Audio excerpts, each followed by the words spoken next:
Welcome to our fourth lesson. Today we will meditate for 13 minutes and we will also do the writing assignment. Now, before I begin my lesson, again, if you did not do the writing assignment, please stop, go back to the lesson 3, do the writing assignment, sleep on it, and come back. Right? There's no shortcuts. We have to do the work. Otherwise, we're not going to progress.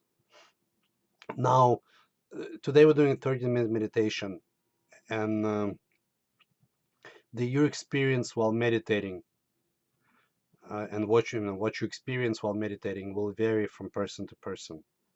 Now, whether you're doing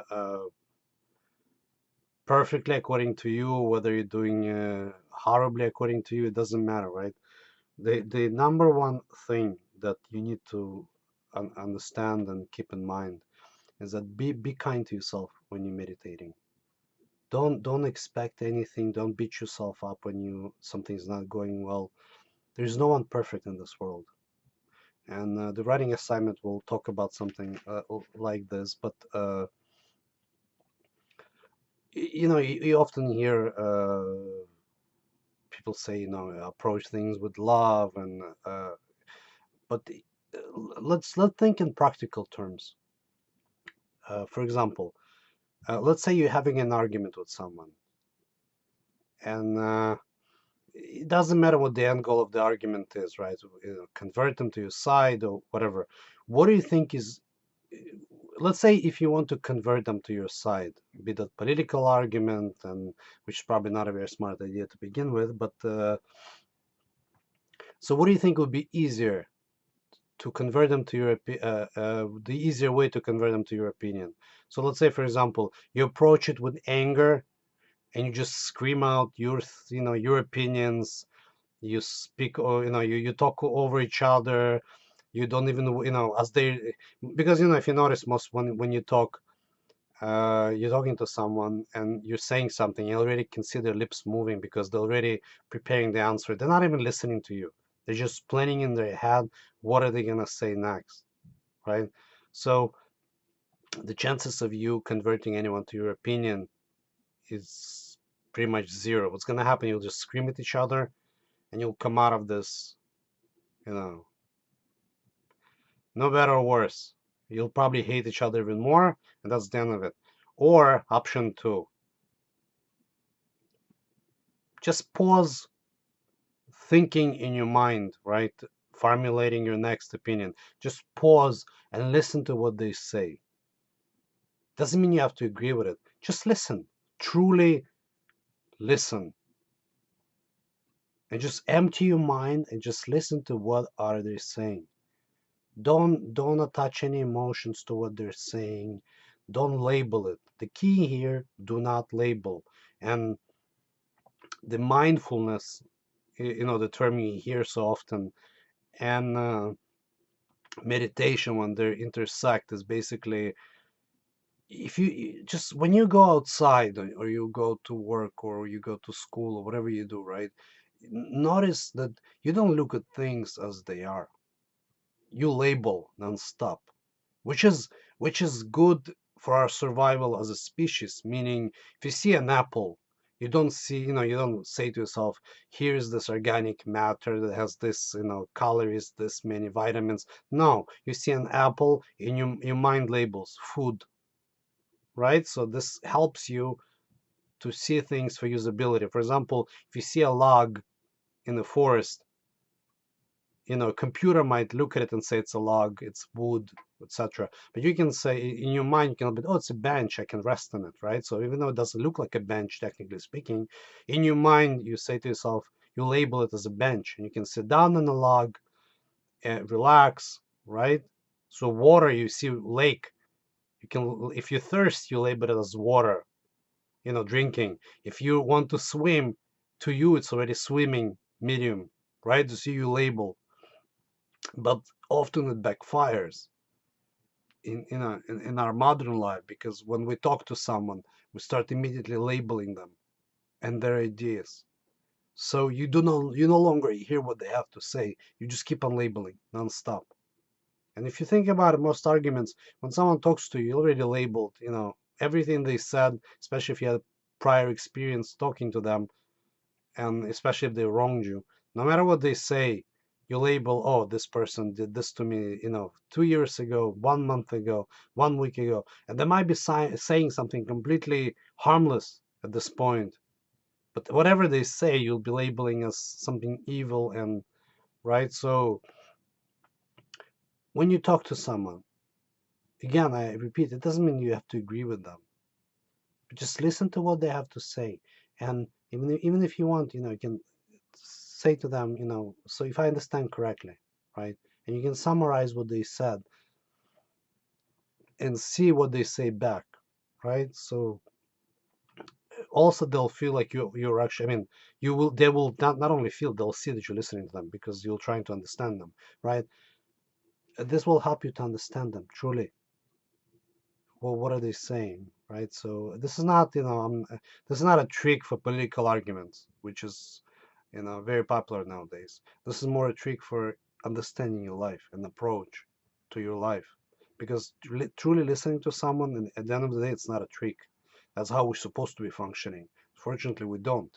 So with meditation, it's the same way. Listen to your body, listen to your mind.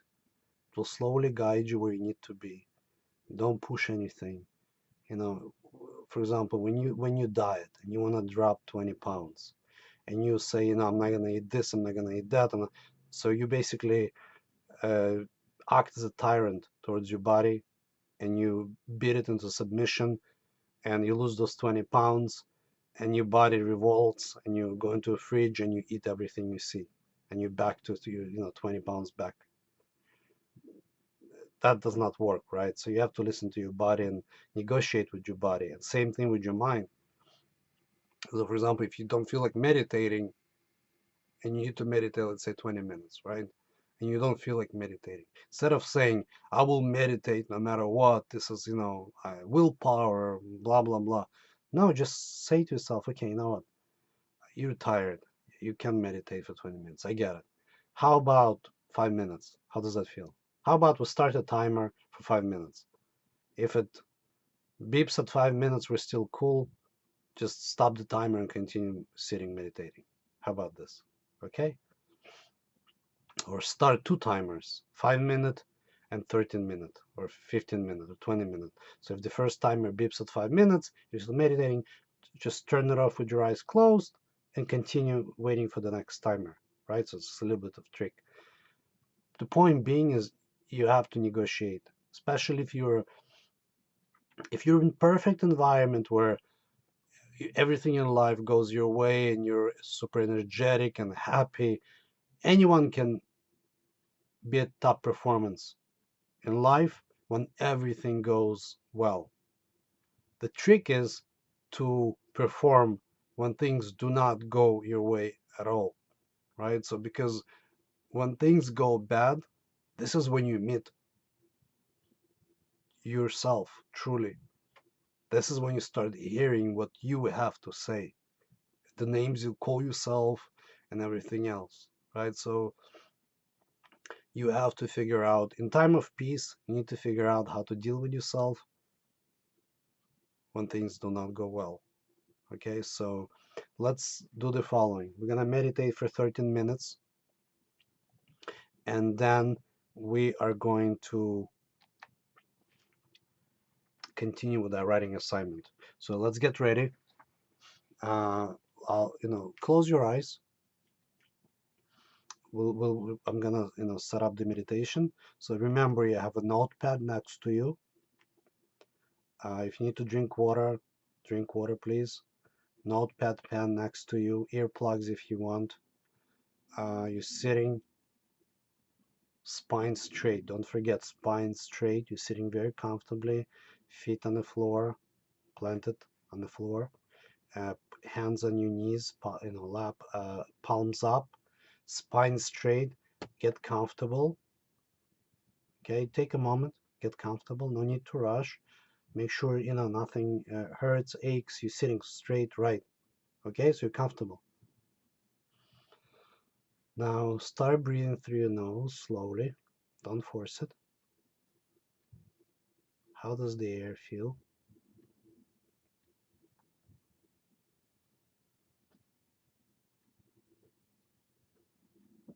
Take a moment. You have like a little cloud in your mind, dark cloud, and with every breath it's getting lighter and lighter.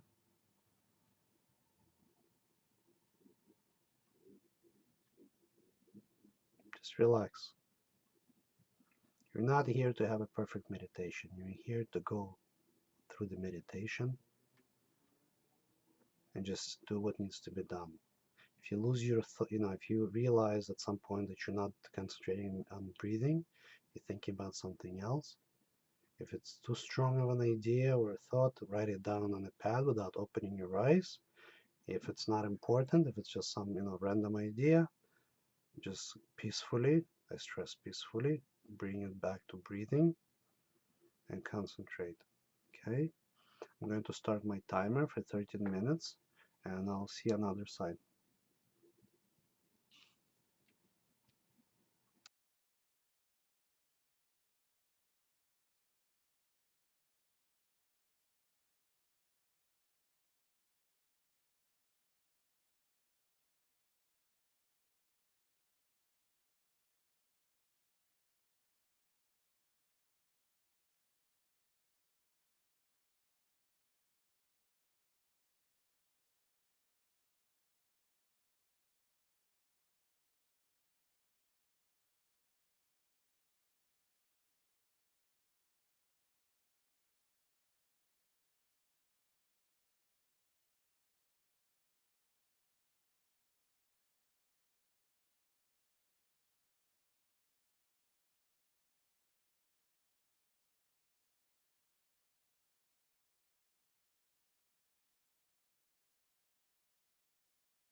All right, so let's slowly, keep your eyes closed, but let's slowly come back.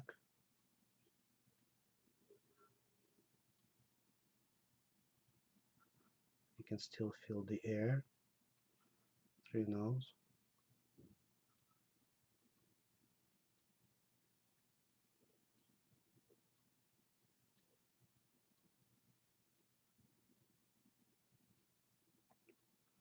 Take a moment to come back, and we're going to continue with our lesson.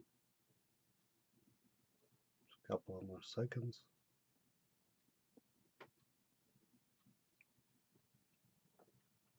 And let's continue.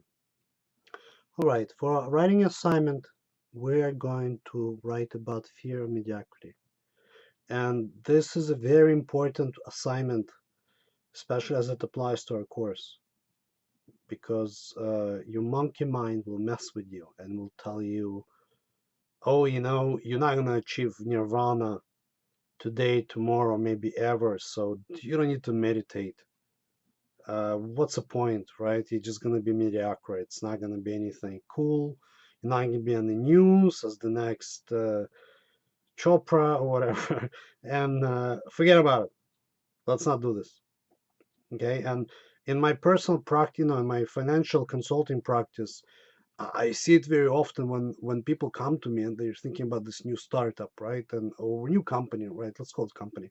And they're asking me, is it going to be industry disruptor? Are we going to kill Facebook? Are we going to kill Amazon? And I tell them, I give them reasons why not. And they immediately feel deflated. Like, oh, so I'm not going to be on the news as the next genius, business guru, you name it.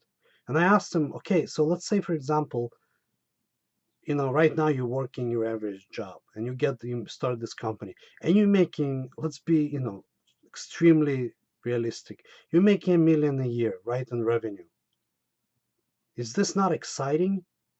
So yes, you're not making 1 billion in revenue, but million or 2 millions a year. Is this not exciting? Yes, you're not going to be on the news as the next business guru, but you'll have your own company. You'll be in charge of your own life. Is this not exciting? But outside of this point, this is one of the best tricks monkey mind will play on you, because I can shoot down any of your ideas or attempts by saying, oh, you're not going to be perfect, oh, you're going to gym, but you're not going to be next bodybuilder champion, right? So forget about it. Oh, you're starting a business, well, you're not going to be next Jeff Bezos and Amazon, right? Oh, you want to go on a hiking trip? Well, it's not going to be as exciting as this movie I saw about this guy that crossed all the mountains in the world and traveled by sailboat around the world. Your hike is like sucks, right? So it's not, this is like never ending game.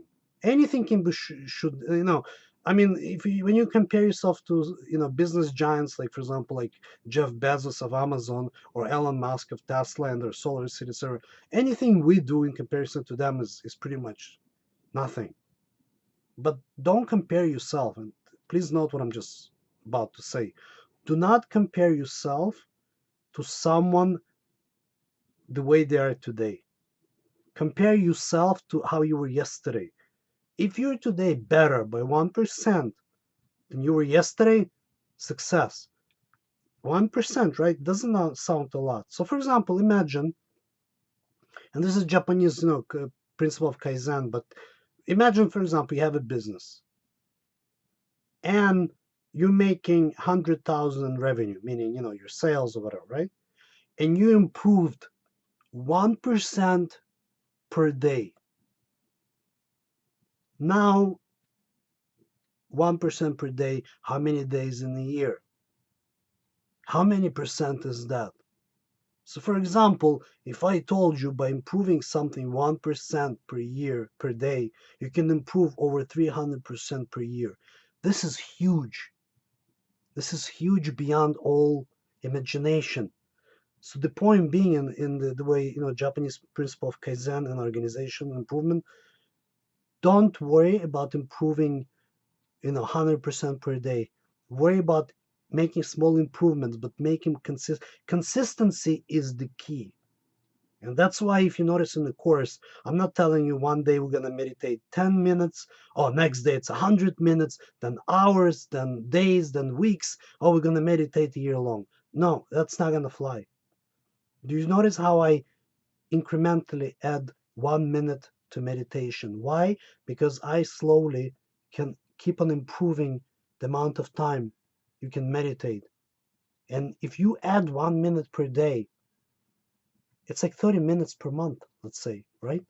So you can increase your meditation from 1 minute to 30 minutes. When I teach people, sports and martial arts, I tell them, they ask me how to start. And I tell them, like, do one push up per day. And they laugh at me. They tell me it's silly, right? Tell them, no, no. Today you do one push up. Tomorrow you do two push ups.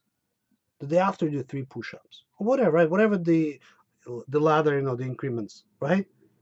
And people realize like 3 4 months later, they do 20, 30 push ups per day easily without even them noticing, right? So don't worry about making huge waves, right, in life. Worry about small increments and then constantly improving. And that's it, basically your tool against fear of mediocrity, right? So well, I can talk more about this concepts, in my other courses on organization and improvements. But right now, here's what we need to do for today. Here's for today's assignment, we're going to write about the fear of mediocrity. You will need to do the following. Please pay attention. Write about 3 past experiences in which you were held back by a fear of mediocrity. The only rule here requires that in these situations or events, your course of action was based on a fear of nothing doing something well enough. Okay, do not look back, as you remember, right? Do not look back for recent experiences. Try to go more towards childhood, right? It has to be emotion that it has to be memory that brings up strong emotions. Okay, so if it's just a memory that you're like okay with, no, it has to be when you remember it, it for lack of a better word, bothers you, right? So if you feel strongly about it, try to bring up the memory of how you felt. That's very important. Again, reminder, please be honest with yourself. Make sure, I tell people, lock your door, your room, whatever, right? Go somewhere where there's, I don't know, somewhere deserted place where there's no one else. Right. Be honest with yourself. Write it out any way you want for 15 minutes timer, right? Do not write more than 15 minutes and be honest with yourself. You don't, forgive me for saying this, but don't lie to yourself. And the best person you can lie to is you, because you know yourself so well. Most of the times we're dishonest not with the other people, we're dishonest with ourselves. Please note what I just said. Most of our troubles in life and horrible situations we put ourselves in is because we are dishonest with ourselves. I've seen many honest people, so to speak, but they were completely dishonest to themselves. They were cheating themselves out of life. And part of this course is to help you to become honest with yourself. That's what meditation teaches you. Be honest with yourself. Listen to your mind. Okay? So please set timer for 15 minutes. Start writing. I will see you in the next lesson, and be well. Thank you.